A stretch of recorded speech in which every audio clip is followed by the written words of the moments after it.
Dear student, যারা রাষ্ট্রবিজ্ঞান honours নিয়ে থার্ড ইয়ার পরীক্ষা দেবে অর্থাৎ 6 সেমিস্টার, তোমাদের যে সিসি 13 পেপারটা রয়েছে, সিসি 13 পেপারে 2023 সালে যে প্রশ্নগুলো পড়েছিল সেগুলো নিয়ে আজকের আলোচনা করব। দেখো, তোমাদের যে 2023 সালে যে প্রশ্নগুলো পড়েছিল তার যে শর্ট কোশ্চেনগুলো পড়েছিল 1 নম্বরের, সেই প্রশ্নগুলো দেখো। প্রথম প্রশ্ন ছিল প্রশাসন কাকে বলে, পরের প্রশ্ন ছিল জনপ্রশাসনের জন কথার অর্থ, তারপর পোর্টস্কোপ এর পঞ্চম অক্ষরটি কি নির্দেশ করে, পরের প্রশ্ন ছিল রাজনীতি প্রশাসন দ্বিবিভাজন সম্পর্কে উড্ডো উইলসনের প্রবন্ধের শীর্ষক কি, পরের প্রশ্ন দ্বিতীয় মিনোবুক সম্মেলন কবে সংগঠিত হয়, পরের প্রশ্ন নয়া জনপ্রশাসনের দুজন তাত্ত্বিকের নাম লেখো, পরের প্রশ্ন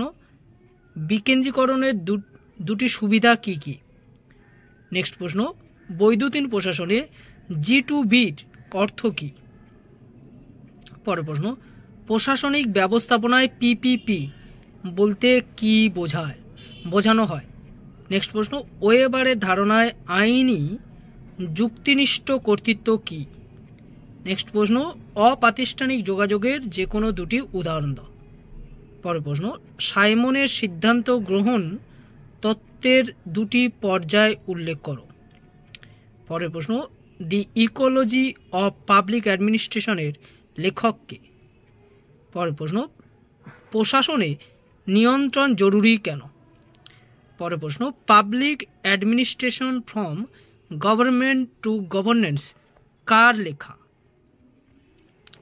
এবার দেখো, তোমাদের যে বড় প্রশ্ন পড়ে মডিউল 1-এর যে 10 নম্বরের প্রশ্ন পড়েছিল সেটা দেখো। প্রথম প্রশ্ন আছে জনপ্রশাসনের প্রকৃতি ও পরিধি সংক্ষেপে আলোচনা করো।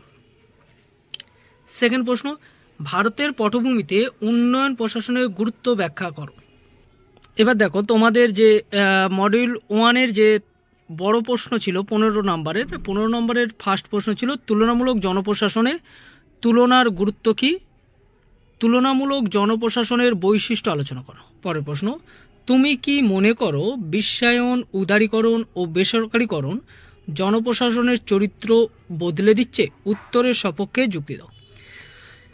এবার মডিউল 2-র ফার্স্ট প্রশ্ন ছিল 4-এর দাগে সমাজ পরিবর্তন প্রক্রিয়ায় আমলাতন্ত্র একটি নেতিবাচক হাতিয়ার, বিবৃতিটির আলোকে মার্ক্সের আমলাতন্ত্র ব্যাখ্যা করো। পরের প্রশ্ন নেতৃত্ব জনপ্রশাসনের জীবনী শক্তি, বিবৃতিটি ব্যাখ্যা করো।